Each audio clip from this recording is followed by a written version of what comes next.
지난주에 이어서 레위기 강해를 계속하겠습니다. 먼저 레위기 전체 흐름을 다시 한번 짚어보겠습니다. 레위기 1장부터 7장까지는 5대 제사에 대해서, 그리고 8장부터 10장까지는 제사장과 관련된 규례를 말하고 있습니다. 이렇게 해서 10장까지 하나님께 드리는 예배에 대한 규례를 말씀해 놓았다고 했습니다. 그리고 11장부터 마지막 27장까지는 여러 가지 정결 의식과 함께 이웃 사랑에 대한 이웃 사랑에 대해서 구체적인 적용을 어떻게 할 것인지를 기록해 놓았습니다.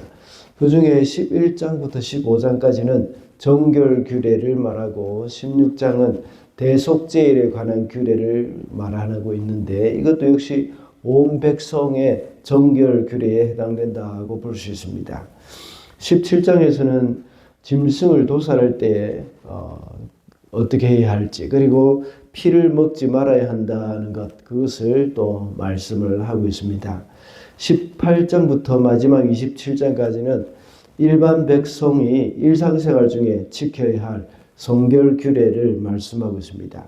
레위기 18장에서는 하나님이 이스라엘 백성들에게 이집트와 가나안의 풍습을 따라해서는 안 된다는 것을 강조하고 있습니다. 그리고 이어서 19장에서 하나님의 백성이 성결한 삶을 살아가기 위해서 실생활 가운데 지켜야 할 규례들을 이제 말씀했습니다. 20장에 들어와서 죄와 그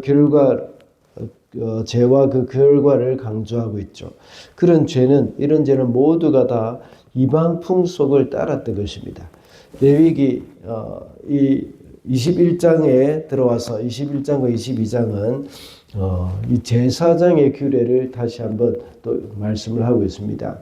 지난 시간부터 살펴보고 있는 23장부터 25장까지는 각종 절기에 관련된 규례를 말씀하고 있습니다. 그 중에 지난 시간에는 안식일과 유월절, 그리고 또 무교절 규례와 초실절 규례에 관해서 설명을 했습니다. 이와 같이 절기라는 그 형식 안에 가장 중요한 것은 하나님을 잊지 말 것을 가르치고 있는 것이죠. 이스라엘 백성은 안식일을 통해서 여호와를 기념하고 유월절과 초실절을 통해서 여호와를 기념하였다고 했습니다. 오늘 우리가 봉독한 말씀에는 77절의 규례와 추수할 때 지켜야 할 가난한 자를 위한 규례를 기록을 하고 있습니다. 77절은 보리 추수를 마치고 밀을 추수하는 시점에서 이 감사하기 위해서 지키는 규례입니다. 이 77절은 오순절이라고도 하는데 밀과 보리를 거두는 시기이기 때문에 또 맥추절이라고 말을 하기도 합니다. 그렇게 해서 먹을 곡식을 주신 하나님께 감사의 절기를 지키고 있는 것입니다. 그래서 오늘은 여호와께 감사하라는 제목으로 말씀을 살펴보겠습니다. 먼저 받은 은혜에 대한 풍성한 감사가 있어야 합니다. 17절입니다. 너희는 너희가 살고 있는 곳에서 주에게 맛물로 흔들어 바칠 햇곡식을 만든 빵 2개를 가져와야 한다. 그 빵은 밀가루 10분의 2 에바를 가지고 만들어야 하고 고운 밀가루에 누룩을 넣어 반죽하여 구운 것이어야 한다. 여기서 말하고 있는 주께 흔들어 바칠 햇곡식이라고 나와 있습니다. 이 말은 그 해에 하나님이 백성들에게 베풀어 주신 은혜로 이제 소출한 그 곡식을 말하는 것이죠. 햇곡식. 그래서 햇곡식이라는 것이죠. 그 소출 중에서 빵을 만들어서 하나님께 바쳐야 한다는 말씀을 하고 있습니다. 이 세상에 있는 것 중에 어느 것 하나 하나님께로부터 오지 않은 것이 없습니다. 그렇지만 특별히 맥추절에서 그 해에 하나님이 이스라엘 백성들에게 주신 수확에 대한 감사의 의미로 햇곡식으로 만든 빵을 주님께 드린다는 것을 말씀을 하고 있습니다. 그리고 이 빵을 만들 때에 누룩을 넣어서 만들으라고 말씀을 하고 있습니다. 지금까지 우리가 레위기를 강해하면서 하나님께 드리는 빵은 누룩을 넣으면 안 된다고 했습니다. 왜냐하면 누룩은 부패하기 쉽고 온 덩이에 그 영향력이 너무나도 쉽게 퍼지기 때문에 죄와 관련해서 죄의 확장성 이런 것들을 나타내는 상징적인 의미가 있기 때문입니다. 그런데 오늘 본문에서 맥추절의 빵을 만들 때는 누룩을 넣으라고 말씀하고 있습니다. 그 이유는 누룩이 나타내는 또 다른 상징적인 의미가 있기 때문이죠. 그것은 풍성함입니다. 누룩은 적은 양만 넣어도 그 빵이 크게 부풀어 오르게 하는 그런 성분이 있는 겁니다. 그와 같이 우리의 감사도 이렇게 풍성함이 있어야 한다는 것을 말씀을 하고 있는 겁니다. 우리가 주께로부터 받은 것에 대한 그 감사는 항상 풍성해야 한다는 것을 가르쳐 주는 것입니다. 사도 바울도 역시 우리가 주님께 드리는 것에 대해서 인색함으로나 또 억지로 드리는 것이 되어서는 안 된다고 했습니다. 그리고 고린도전서 8장 2절에 보면 빌립보 교회 성도들의 이야기를 고린도 성도들에게 하면서 극심한 가난이 풍성한 연보를 넘치도록 했다고 말을 합니다. 빌립보 교회 성도들이 부유했기 때문에 풍성한 연보를 한 것이 아니었습니다. 극심한 가난이 풍성한 연보를 넘치도록 했다고 말씀을 하고 있습니다. 그들은 하나님이 주신 것에 대한 감사가 그만큼 컸다는 것이죠. 하나님께 드리는 감사는 많이 받았다고 해서 풍성한 감사가 있는 것은 아닙니다. 비록 궁핍한 삶이 있어도 우리의 마음 가운데 감사가 크다면 풍성한 감사가 되는 것입니다. 우리에게 없는 것만 생각할 때 감사하기가 어렵지만 하나님 우리에게 주신 많은 것들을 생각할 때에 감사가 풍성해질 수가 있을 것입니다. 다음으로 공동체가 함께 감사해야 합니다. 21절 말씀입니다. 바로 그날에 너희는 모임을 열어야 한다. 그 모임은 너희에게 거룩한 것이므로 그날은 생업을 돕는 어떤 일도 하지 않아야 한다.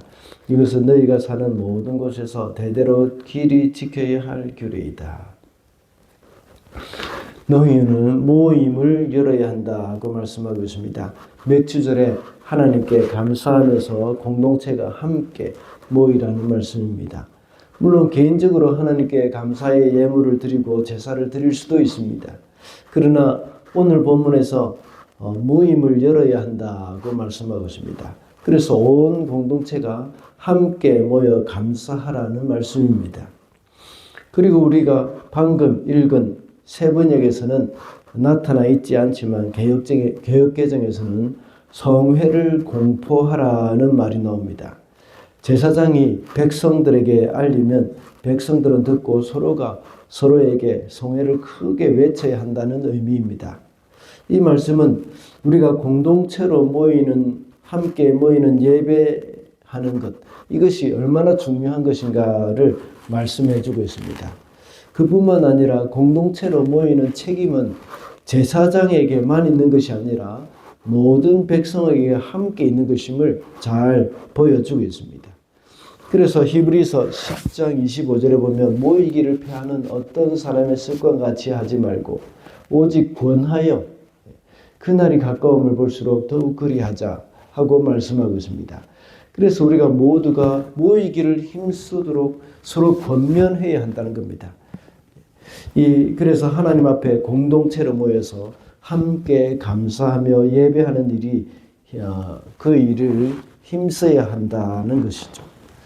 요즘은 계속해서 온라인 예배가 생겨나고 있는 것을 볼 수가 있는데 이런 것은 성경적이지 않다는 것을 우리는 오늘 본문을 통해서도 확인을 할 수가 있습니다.